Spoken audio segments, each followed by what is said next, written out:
If leadership's the one accountable in the legislature for those acts or omissions, then I don't expect them to like it. But we're not going to tone it down just because they are unhappy.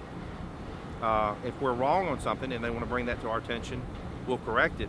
But if they just don't like our rhetoric, then that's not our problem.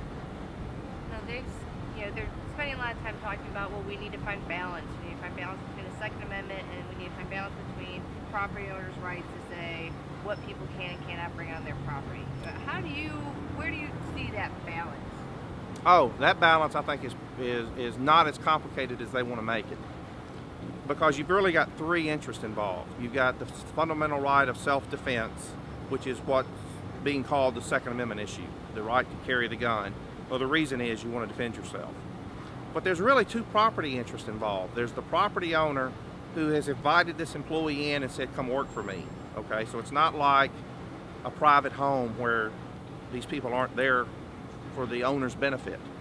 But you also have the property right in the person's own vehicle to control, what they have in their trunk, what they have in their car. And the people who are saying the private property right, the employer should be able to tell you what you have or don't have in your car, we think goes a little far in infringing the rights of these citizens, these employees, to decide what they want in their glove compartment, what they want in their truck, what kind of car they're going to drive. We're not saying that the employee ought to have the right to get the firearm out and take it into the workplace. This is literally leaving it in the car that they own. And so the question really gets turned around is what right does the employer have to regulate what an employee decides they're going to transport in their vehicles.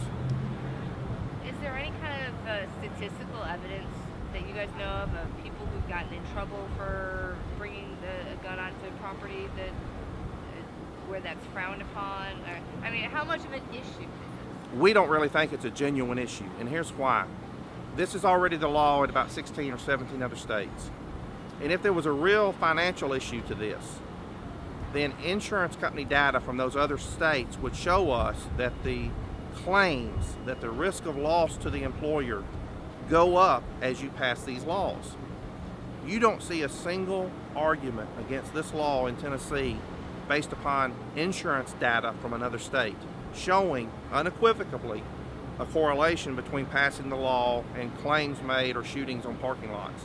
It doesn't exist because you got to know if it did, FedEx, as big as they are, Bridgestone, Nissan, they would have that data. And if it doesn't exist, I think you can draw a fair conclusion that there really is no financial impact or risk.